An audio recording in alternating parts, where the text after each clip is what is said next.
Welcome friend to security market channel. आज हम जानने की कोशिश करेंगे कि मिसेस बेक्टर जो आईपीओ आ रहा है अभी 15 दिसंबर से, उसमें इन्वेस्ट करना सही होगा, गलत होगा, या उसके जो फाइनेंशियल रेशियो है, कंपनी का फाइनेंशियल बैकग्राउंड कैसा है, कंपनी आईपीओ क्यों लॉन्च कर रही है, उनका पर्पज़ क्या है, अलॉटमेंट कैसे होगा, कहाँ होगा, ये सब चीज़ें हम इस वीडियो में जानने की कोशिश करेंगे। देखो ये मिसेस बेक्टर, ये क्रिमिका के नाम से भी जानते हैं हम उसे, और इसका जो फाउंडेड ईयर है और जो पहला 1995 में कंपनी इस्टेब्लिश हुई थी, मिसेस बेक्टर उसका वर्किंग करते हैं। ये कंपनी दो सेगमेंट में वर्क करती है। जैसे यहाँ पे दिया है उन्होंने कि mainly consist of 2 categories of product, यानी कि 2 सेगमेंट में कंपनी काम करती है। उनका पहला सेगमेंट आता है बिस्किट मैन्युफैक्चरिंग, और बिस्किट मैन्युफैक्चरिंग में कुकीज़ बनाती है, क्रीम्स बनाती है, क्रैकर्स बनाती है, डाइजेस्टिव्स एक्सेट्रा बनाती है। और जो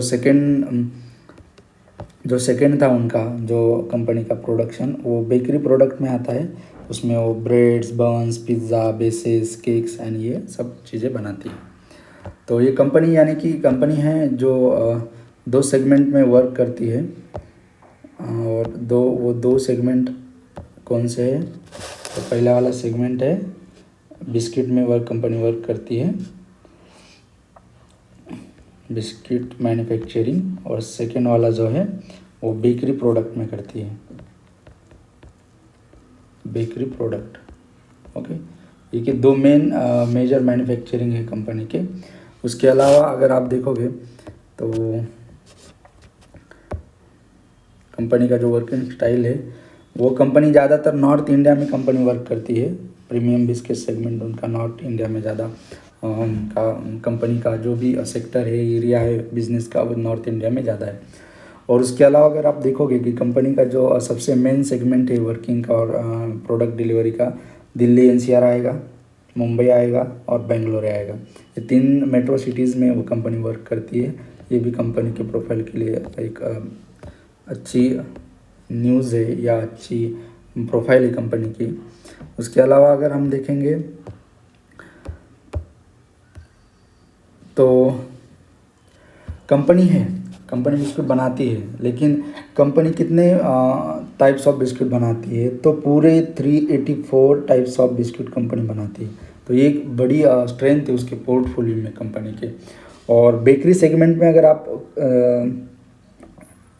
देखोगे तो 96 प्रोडक्ट कंपनी बनाती है बेकरी सेगमेंट में। और ये जो प्रोडक्ट कंपनी बनाती है वो ना कि सिर्फ इंडिया में बेचती है, ये कंपनी एक्सपोर्ट भी करती है। और जो एक्सपोर्ट करती है कंपनी का, बहुत 64 कंट्रीज़ में कंपनी एक्सपोर्ट करती है, जो भी बिजनेस है उनका ओवरऑल वर्ल्ड में। तो एक बहुत ही स्ट्रेंथ है कंपनी के ऊपर कि उनका प्रोडक्ट वो ओवरऑल एंड इंडिया में भी मार्केट में उनका कैप्चर है, पकड़ है उस मार्केट के ऊपर। अगर आप मैन्युफैक्चरिंग प्लांट की बात करोगे तो कंपनी महाराष्ट्र में प्लांट है उनका, कर्नाटक में, यूपी में, हिमाचल प्रदेश में है और पंजाब में भी है। यानी कि 5 डिफरेंट सिटीज़ में कंपनी का प्लांट अवेलेबल है। और जो कंपनी का जो मेन बिजनेस करने का जो तरीका है, कंपनी जो भी प्रोडक्ट बनाती है उसका डिस्ट्रीब्यूशन कैसा है, उनके डिस्ट्रीब्यूटर्स कैसे हैं। तो आपको अगर कंपनी का आप अगर स्टैटिस्टिक देखोगे तो प्रोडक्ट थ्रू 4,58,000 रिटेल आउटलेट्स है कंपनी के ओवरऑल इंडिया में। और जो प्रेफर आउटलेट्स है वो 3,594 है। यानी कि कंपनी का जो ग्रास रूट पे जो वर्किंग का जो एक्सपीरियंस है या जो स्ट्रेंथ है, वो बहुत ही बढ़िया स्ट्रेंथ है। 4,58,000 रिटेल आउटलेट्स है।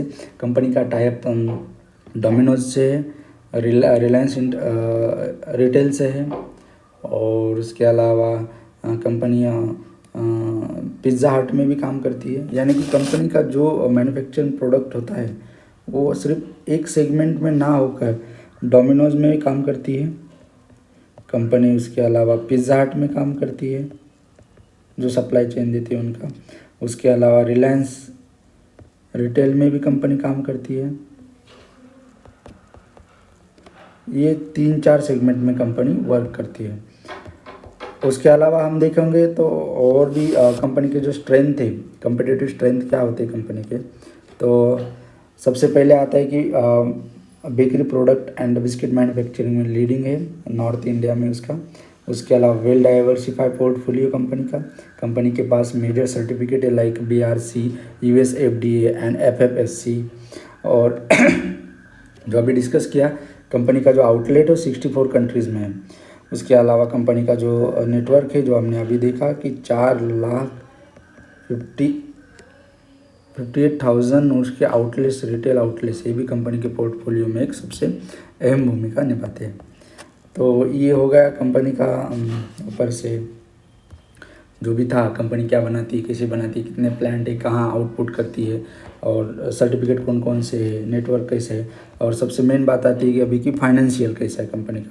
अगर आप फाइनेंशियल के ऊपर ध्यान दोगे कंपनी के, तो टोटल रेवेन्यू के कॉलम के ऊपर हम ज़्यादातर ध्यान देंगे। टोटल रेवेन्यू के कॉलम के ऊपर हम ध्यान देंगे तो हमें समझ में आएगा कि 2018 में कंपनी ने 69 करोड़ का रेवेन्यू जनरेट किया था। 2019 में कंपनी ने 78 करोड़ का रेवेन्यू जनरेट किया। 2020 में कंपनी ने 76 करोड़ का रेवेन्यू जनरेट किया। और जो अभी फाइनेंशियल ईयर चल रहा है 6 मंथ में, उसमें कंपनी 43 का गया। यानी कि जो फाइनेंशियल अगर आप देखोगे तो फाइनेंशियल में इंक्रीमेंट है कंपनी के ऊपर। उसके अलावा हम देखेंगे कि कंपनी जो IPO ला रही है उसके बारे में कंपनी का एम क्या है, IPO क्यों ला रही है कंपनी। तो सबसे पहला मुद्दा आता है उसमें कि कंपनी को फंड की ज़रूरत है। और वो फंड किस लिए यूज़ करने वाली है कंपनी, की कंपनी राजपुरा में एक प्लांट बना रही है, उसका एक्सपांशन करना है कंपनी को, इसीलिए कंपनी को फंड की आवश्यकता है। उसके अलावा हम देखेंगे कंपनी के to meet general corporate, company ने रीज़न दिया है जनरल कॉर्पोरेट पर्पज़ के लिए हमको फंड लग रहा है। तो उसके अलावा हम IPO के बारे में जानने की कोशिश करेंगे अभी।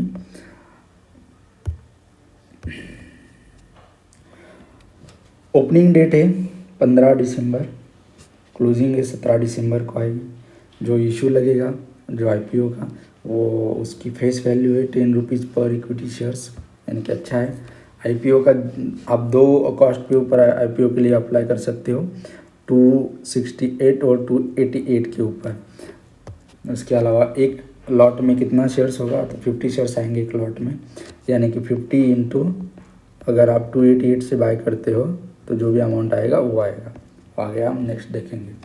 कंपनी की लिस्टिंग दोनों एक्सचेंज के ऊपर है, BSE और NSE के ऊपर भी एक्सचेंज है। कंपनी का जो फ्रेश इशू है वो एग्रेसिवली ज़्यादा से ज़्यादा 40 करोड़ का होगा। और ऑफर फॉर सेल है, OFS जिसे हम कहते हैं, वो 500 करोड़ का है, जो कि ये जो पैसा है सिर्फ प्रमोटर की जेब में जाएगा, अपनी इक्विटी कम कर। उसके अलावा हम देखेंगे कि टाइम टेबल कैसा रहेगा कि 15 दिसंबर को आपने अप्लाई किया, 17 को क्लोजिंग है, 22 को आपका अलॉटमेंट हुआ या नहीं हुआ ये चेक करना है। अगर अलॉटमेंट नहीं होता है तो आपको रिफंड आएगा 23 दिसंबर को। अगर आपको अलॉटमेंट होता है तो आपको 24 को आपको अलॉटमेंट आएगा अकाउंट के ऊपर। उसके अलावा अगर आपको IPO लिस्टिंग जो एक्सचेंज के ऊपर आएगा और 28 दिसंबर को आएगा। उसके अलावा हम देखेंगे कि कंपनी का अगर आप IPO बाय करने जाते हो तो मिनिमम 1 लॉट बाय कर सकते हो और मैक्सिमम 13 लॉट बाय कर सकते हो। और एक जैसे आपने कैलकुलेट किया कि एक लॉट में 50 शेयर्स होते हैं, आपने 288 से उसको अप्लाई किया तो आपको 14,400 रुपये लगेंगे IPO के बाइंग के लिए। अगर आप मैक्सिमम लेते हो तो 1,87,000।